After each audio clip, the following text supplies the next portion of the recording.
৪৫ বছর ধরে তিনি ভারতে রয়েছেন। স্বামী সন্তান রয়েছে আধার কার্ড এবং ভোটার কার্ডও। চন্দননগরে গ্রেফতার হওয়া পাকিস্তানি নাগরিক ফাতেমা বিবিকে নিয়ে এখন সব মহলে চর্চা। কিভাবে একজন পাকিস্তানি নাগরিক ভারতের ভোটার হলেন, প্রশ্ন রাজনৈতিক মহলেও।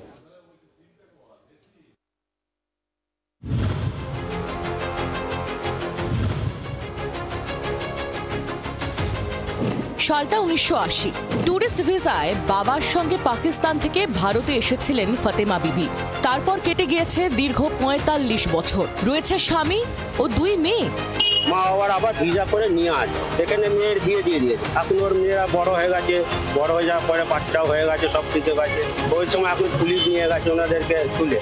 আমাদের কাছে আপিল রয়েছে যাতে ওনাকে না পাঠানো হয়, আমাদের ভারতের নাগরিক করে দেওয়া হয়। শনিবার হুগলির চন্দননগরের কুঠির মাঠ থেকে গ্রেফতার হন পাক নাগরিক ফাতেমা বিবি। আদালত তাকে ১৪ দিনের জেল হেফাজতের নির্দেশ দিয়েছে।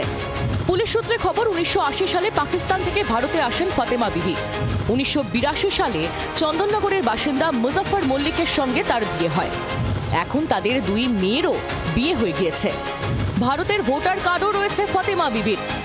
পুলিশের স্পেশাল ব্রাঞ্চের খাতায় নিখোঁজ ছিলেন ফাতেমা। পাক নাগরিক হয়েও দীর্ঘ ৪৫ বছর ধরে কিভাবে ভারতে বসবাস করছেন ফাতেমা বিবি, এই নিয়ে শুরু হয়েছে রাজনৈতিক চর্চা। বিষয়টি ৪৫ বছর আগে তৎকালীন সরকারের খোঁজ নেওয়া উচিত ছিল বলে জানালেন চন্দননগরের ডেপুটি মেয়র মুন্না আগরওয়াল।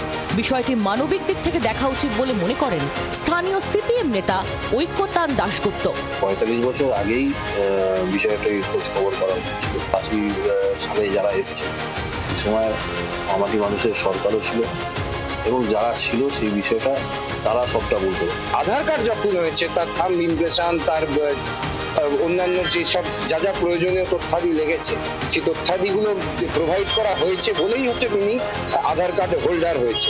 তাহলে তো সেক্ষেত্রে জবাব ইউআইডিএআই যারা হচ্ছে আধার কার্ডের দেখাশোনা করে ভারত সরকারের, তাদের জবাবদিহি করতে। পেহেলগাঁওয়ে পর্যটকদের হামলার পর পাক নাগরিকদের খোঁজ শুরু হয়েছে দেশ জুড়ে। সেই অভিযানে খোঁজ মিলেছে চন্দননগরের ফাতেমা বিবির। এখন ৬০ বছর বয়স ফাতেমা বিবির। আইনি জটিলতা কাটিয়ে বিষয়টি মানবিক দৃষ্টিভঙ্গিতে দেখা উচিত বলে মনে করছেন প্রতিবেশীরা। চন্দননগর থেকে বিধান সরকারের রিপোর্ট, জি২৪ ঘন্টা।